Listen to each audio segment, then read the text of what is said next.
प्रिय भाइयों तथा बहनों, प्रभु की कृपा महान है। प्रभु हमें संभालते हैं, हमारी रक्षा करते हैं और प्रभु हमें बचाते हैं। जैसे ही चालीसा काल में हम लोग हैं और विशेष रूप से पुण्य सप्ताह में हैं, प्रभु की अपार कृपा पर हम मनन चिंतन करें। प्रभु के अनुग्रह, प्रभु के फजल पर हम लोग मनन चिंतन करें। कैसे प्रभु हमारा ख्याल रखते हैं, हमारा ध्यान करते हैं और हमारी रक्षा करते हुए हमें संभालते हैं। तो इसलिए प्रभु के वचनों पर हम लोग मनन चिंतन करें और प्रभु के चरणों में अपने आप को समर्पित करें। वचन ही हमारा जीवन है और वचन के द्वारा ही हम लोग प्रभु के पास लौटते हैं। आइए थोड़ी देर हम अपनी आंखों को बंद करें और प्रभु की हजूरी को महसूस करते हुए प्रभु से प्रार्थना करें। मार्गम सत्यम जीवन यीशु, प्रियतम यीशु, अनुपम यीशु। मार्गम सत्यम जीवन यीशु, प्रियतम यीशु, अनुपम यीशु।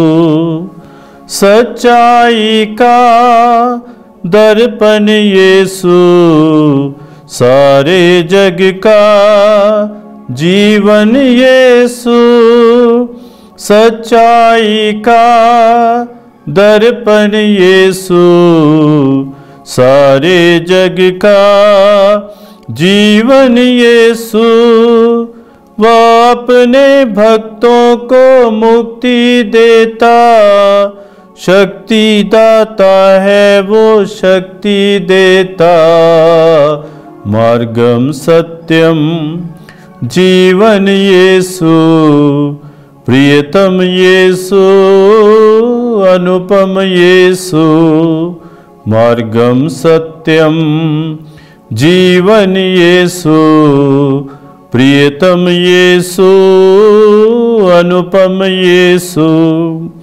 गाएंगे हम प्रभु के ये गीत, हर वाणी से फूटेगी प्रीत।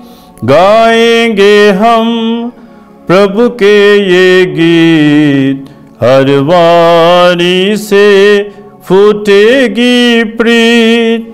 गाएगा मेरे ये मन का सितार, झूमेगा संग मेरे सारा संसार।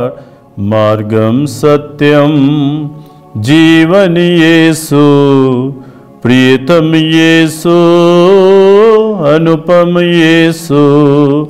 मार्गम सत्यम जीवन यीशु, प्रियतम यीशु, अनुपम यीशु। प्रिय भाइयों तथा बहनों, हम लोग ईसायास नबी के ग्रंथ से आज का पाठ लेते हैं। उसका 42 अध्याय और 1 से 7 वाक्य। ईश्वर कहते हैं, यह मेरा सेवक है, मैं इसे संभालता हूँ, मैंने इसे चुना है, मैं इस पर अत्यंत प्रसन्न हूँ। मैंने इसे अपना आत्मा प्रदान किया है, जिससे यह राष्ट्रों में धार्मिकता का प्रचार करे। यह ना तो चिल्ला और ना शोर मचाता, बाजारों में कोई भी इसकी आवाज़ नहीं सुनता। यह ना तो कुचला हुआ सरकंडा ही तोड़ता है और ना दुआनती हुई बत्ती ही बुझाता है। यह ईमानदारी से धार्मिकता का प्रचार करता है। यह ना तो थकता है और ना हिम्मत हारता है, जब तक ये पृथ्वी पर धार्मिकता की स्थापना ना करे, क्योंकि समस्त द्वीप उसकी शिक्षा की प्रतीक्षा करते हैं।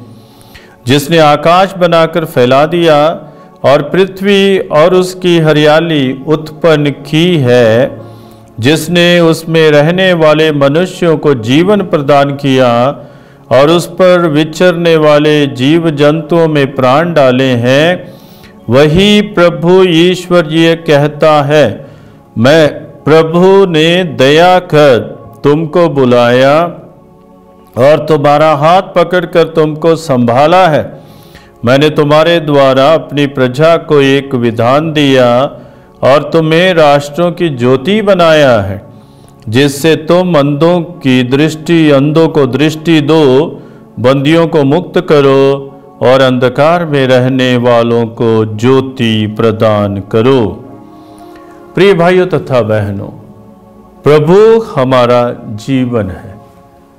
जब हम लोग ईश्वर में पूर्ण विश्वास करते हैं तो हम अपने आप में जीवन प्राप्त करते हैं। और हम देखते हैं कि प्रभु कहते कि मैंने दया कर तुमको बुलाया है और तुम्हारा हाथ पकड़कर तुम्हें संभाला है। प्रभु हमें संभालते हैं, हमारी रक्षा करते हैं, हमारे साथ साथ चलते हैं और प्रभु की कृपा हमारे लिए महान है। और प्रभु ये भी कहते कि मैंने तुम्हारे द्वारा अपनी प्रजा को एक विधान दिया और तुम्हें राष्ट्रों की ज्योति बनाया है, जिससे तुम अंधों को दृष्टि दो, बंदियों को मुक्त करो, अंधकार में रहने वालों को ज्योति प्रदान करो। तो प्रभु यीशु को इस कार्य के लिए चुना था और आज प्रभु हमें भी इस कार्य के लिए चुनते हैं, ताकि प्रभु के नाम पर हम भी अंधों के लिए दृष्टि बने और बंदियों के लिए मुक्ति बने और अंधकार में रहने वालों के लिए ज्योति बने। तो प्रभु से हमें सीखना है। प्रभु ने जो रास्ता हमें दिखाया है उसी रास्ते पर हमें चलना है, क्योंकि प्रभु ईश्वर हमारे लिए हर संभव कार्य करते हैं। क्योंकि हम लोग देखते हैं, वचन में पढ़ते हैं कि ईश्वर के लिए कुछ भी मुमकिन नहीं है। इंसान के लिए बहुत कुछ मुमकिन हो सकता है, लेकिन ईश्वर के लिए कुछ भी मुमकिन नहीं है। तो इसलिए हम प्रभु पर पूर्ण भरोसा रखते हुए अपने जीवन में आगे बढ़े। हम लोग ये भी देखते हैं, हमें ये भी बताया जा रहा है सुसमाचार में, प्रभु यीशु कहते हैं कि मैं हमेशा शारीरिक रूप से तुम्हारे साथ नहीं रहूंगा, इसलिए मेरे प्रति ध्यान दें। और जब हम लोग प्रभु के प्रति ध्यान देते हैं तो प्रभु के लिए हम लोग सर्वस्व करते हैं। तो इसलिए प्रभु यीशु को अपना सर्वस्व मानते हुए हम लोग प्रभु की महिमा अपने जीवन में देखें। क्योंकि प्रभु ने लाजरुस को जिंदा किया और प्रभु ने और भी कई चमत्कार किए और लोग प्रभु के साथ नाराज थे, क्योंकि लाजरुस को जब जिंदा किया तो बहुत से लोगों ने प्रभु में विश्वास किया।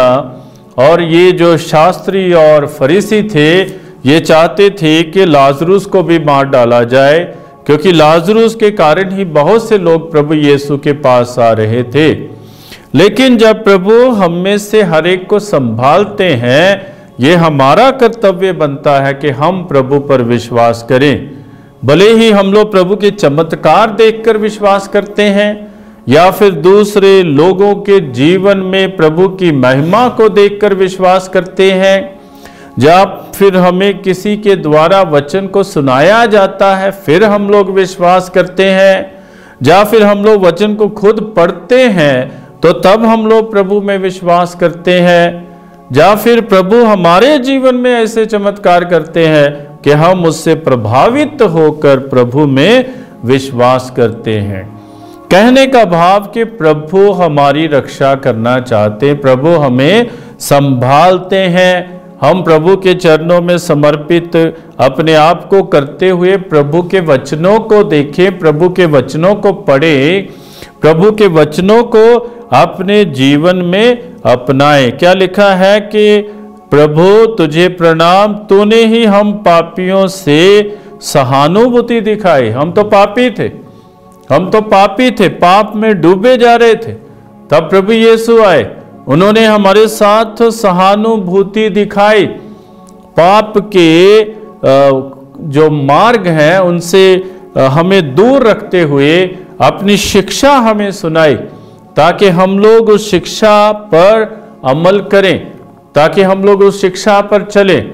और जब हम लोग उस शिक्षा पर चलते हैं तो प्रभु स्वयं हमें संभालते हैं, प्रभु हमारे साथ साथ चलते हैं, प्रभु हमारे लिए हर संभव कार्य करते हैं, प्रभु हमारे जीवन में चमत्कार करते हैं। और आज हम लोग विशेष रूप से फिर से प्रभु के सेवक के बारे में भी पढ़ते हैं ईसाया नबी के ग्रंथ में, कि उन्होंने जो है भले ही निराशाजनक परिस्थिति में अपना जीवन बिताया, लेकिन फिर भी पिता ईश्वर ने उसे अकेले नहीं छोड़ा। और हम लोग भी उसकी शिक्षा की अपने जीवन में प्रतीक्षा करते हैं कि प्रभु की शिक्षा हमारे जीवन में आ जाए और हम उस शिक्षा को अपने जीवन में अपनाएं, ताकि हम भी सही मार्गों पर अपने जीवन को ले चलें। बहुत बार हम लोग प्रभु की शिक्षा को देखते नहीं हैं, पढ़ते नहीं हैं। कई बार हम लोग प्रभु का ये जो क्रूस है उस पर मनन चिंतन नहीं करते हैं, प्रभु के दुख भोग पर हम लोग मनन चिंतन नहीं करते हैं। और जब हम लोग प्रभु के दुख भोग पर मनन चिंतन नहीं करते हैं, हम उनके दुखों में सहभागी भी नहीं होते हैं। और जब हम लोग दुखों में सहभागी नहीं होते हैं तो हम प्रभु के पुनरुत्थान में कैसे सहभागी होंगे। तो इसलिए प्रभु के साथ हम लोग दुख सहने के योग्य भी बने, इसलिए प्रभु के हाथ को पकड़े रहें। हम कभी भी प्रभु को छोड़े नहीं। विशेषकर प्रभु यीशु जो इस संसार में आए और जिन्होंने हमें स्पर्श किया, जिन्होंने हमें चंगाई दी, तंदुरुस्ती दी, और जिन्होंने हमें ये भी बताया कि आप पाप ना करें, पाप के मार्गों से दूर रहें, पश्चाताप करते हुए मेरे चरणों में आ जाएं, ताकि आप अनंत जीवन प्राप्त करें। हम उस प्रभु के पीछे चले, उस प्रभु के पीछे चलें। और जब हम लोग उस प्रभु के पीछे चलते हैं तो हम प्रभु की आशीष का अनुभव करते हैं। इसके साथ एक और बिंदु जोड़ना चाहता हूं, और वह बिंदु ये है कि प्रभु के प्रति कृतज्ञ बने, प्रभु को धन्यवाद दे। हम अक्सर जो है प्रभु को धन्यवाद कहना भूल जाते हैं। हम लोग इतने खुश हो जाते हैं जब हमें वरदान प्राप्त होते हैं कि हम कई बार प्रभु को भी भूल जाते हैं। हम लोग अपने जीवन में कभी प्रभु को ना भूलें, क्योंकि प्रभु ने हमें चुना है, प्रभु ने हमारी सृष्टि की है, प्रभु ने हमें बुलाहट दी है ईसाई बनने की, ख्रिस्तीय बनने की, प्रभु के मार्गों पर चलने की। प्रभु ही हमें हिम्मत देते हैं, शक्ति देते, प्रभु ही हमें सामर्थ्य देते हैं। इसलिए हम लोग प्रभु को कभी भी नहीं भुलाएं। हमेशा यही हम लोग दोहराएं और प्रार्थना करें, प्रभु मेरी ज्योति और मेरी मुक्ति है। क्योंकि प्रभु हमें संभालते हैं, प्रभु हमें अच्छे मार्गों पर ले जाते हैं। प्रभु ही मेरी ज्योति और प्रभु ही मेरी मुक्ति है, और कोई मेरी ज्योति या मुक्ति नहीं है। क्योंकि प्रभु ज्योति बनकर इस संसार में आते हैं, और प्रभु ने कहा भी है, मैं संसार की ज्योति हूं, मैं संसार का प्रकाश हूं। और उस प्रकाश से हम भी प्रकाशमय हो जाएं, उस ज्योति से हम भी ज्योतिर्मय हो जाएं और मुक्ति के लिए आगे बढ़ते जाएं। ये बहुत जरूरी है। हर इंसान को मुक्ति की जरूरत है। हम लोग संत पौलुस के पत्रों में पढ़ते हैं कि पूरी मानव जाति और पूरा ब्रह्मांड और पूरी सृष्टि जो है वो मुक्ति के लिए आतुर है, मुक्ति के लिए चिल्लाती है, बंधनों को टूटने के लिए चिल्लाती है। तो हम भी यही प्रयास करें कि हर प्रकार के बंधन हमारे जीवन से में टूट जाएं, ताकि हम भी मुक्त हो जाएं और हम लोग प्रभु की मुक्ति का अपने जीवन में अनुभव करें। तो हम देखें कि कैसे प्रभु उन्होंने हमें शुरू से संभाला है। भले ही अदन बाग से उन्होंने हेवा और आदम को निकाल दिया, फिर भी उन्हें संभाला, उनकी रक्षा की। और भले ही पाप बहुत हो गया, फिर भी प्रभु ने पूर्ण रूप से मानव जाति को नष्ट नहीं किया। उन्होंने नूह नबी को चुना और उसके साथ और भी जीव जंतुओं को चुना, और फिर से जो है सृष्टि का नव निर्माण किया, और लेकिन पूर्ण रूप से तबाह नहीं किया, इसको नष्ट नहीं किया। तो प्रभु चाहते हैं कि हम जीवित रहें, प्रभु चाहते हैं कि हम उनमें आगे बढ़ते जाएं, प्रभु चाहते हैं कि सृष्टि जो है हमेशा हमेशा के लिए आगे बढ़ती जाए। प्रभु नहीं चाहते कि सृष्टि समाप्त हो जाए। जैसा कि हम लोग प्रज्ञा ग्रंथ में कहते हैं कि प्रभु की ये इच्छा नहीं है कि इंसान मर जाए। प्रभु मृत्यु नहीं चाहते, प्रभु जीवन चाहते, प्रभु जीवन चाहते।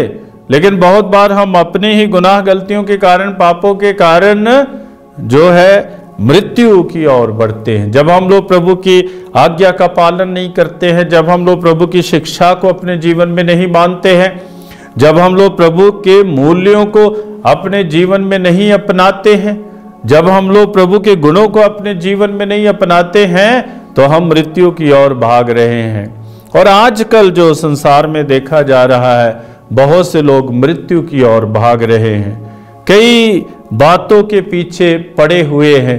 जैसे कई लोग बहुत शारीरिक हो गए हैं, उनको केवल अपना शरीर ही नजर आता है और शरीर को संवारने में वे लगे हुए हैं और इस शरीर का दुरुपयोग करने में भी वे लगे हुए हैं।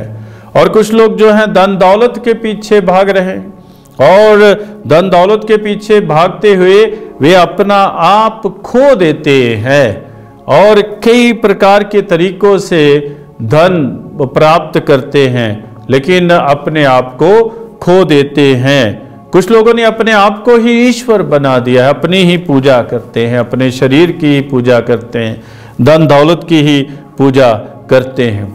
आजकल हम लोग ये भी देखते हैं कि बहुत से लोग जो हैं कई प्रकार की ड्रग्स में फंसे हुए हैं और उन्होंने वो ड्रग्स को ही अपना ईश्वर बना लिया है।